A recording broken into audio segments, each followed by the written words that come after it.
নমস্কার, ফিশ মঙ্গার্স থেকে আমি নীলাভ।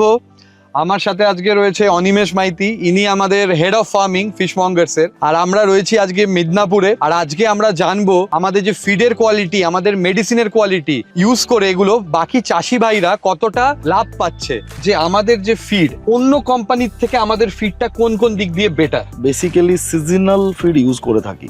সাপোজ উইন্টার সিজনের জন্য আলাদা ফর্মুলেশন ইউজ করা হয়, চাहे সেটা যারা আমাদের চাষি আছে তারা মানে কমার্শিয়ালভাবে যেটা আমরা দিচ্ছি ওদেরকে, প্লাস আমরা নিজেরা যেটা ইউজ করছি, 1 নম্বর। 2 নম্বর, আমরা সিজনাল ফর্মুলেশন বাদ দিয়েও যেটা করি সেটা হচ্ছে আমাদের ফিড যারা ইউজ করছে তাদেরকে বাইরে থেকে কোনো কিছুই ইউজ করতে হয় না সেরকমভাবে। তো আমাদের ফিড খাওয়ালে এই ল্যাকিংগুলো থাকে না, প্লাস প্রবলেমগুলো থাকে না, ডিজিজ অনেক কম আসে।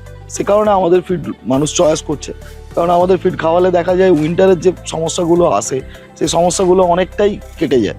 যে বিভিন্ন মৎস্য চাষিরা রয়েছে যারা স্পেশালি মেদিনীপুরে আমাদের ফার্মের আশেপাশে, তাদেরও আমরা দেখছি তারাও প্রতিবার এসে আমাদের এখান থেকে মেডিসিন নিয়ে যাচ্ছে বা ফিড নিয়ে যাচ্ছে।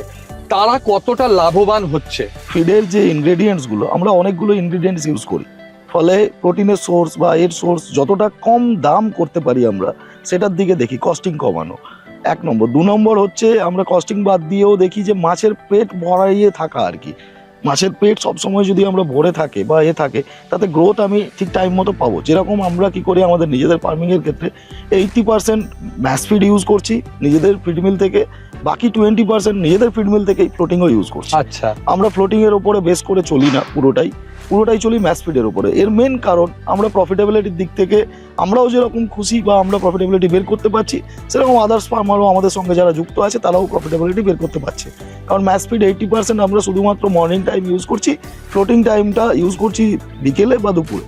যে আমরা দেখি যে মাছের অনেক সময় গ্রোথ হচ্ছে না, স্পেশালি যখন শীতকালের সময়, এখন ঠান্ডার টাইমে মাছের গ্রোথ কমে যাচ্ছে, অনেক রকম রোগ আসছে।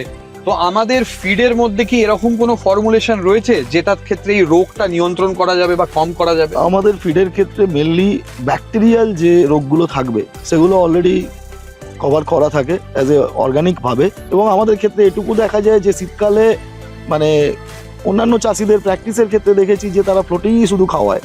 তো ফ্লোটিং খাওয়ায় এই কারণে, কারণ ম্যাশ ফিড খায় না। কিন্তু আমাদের আবার ঠিক উল্টো হয়, আমাদের দেখা যায় যে ম্যাশ ফিডই প্রচুর খায় কিন্তু ফ্লোটিং ফিড খায় না। সে কারণে আমাদের ফিড মানুষ চয়েস করছে, কারণ আমাদের ফিড খাওয়ালে দেখা যায় উইন্টারের যে সমস্যাগুলো আসে সেই সমস্যাগুলো অনেকটাই কেটে যায়।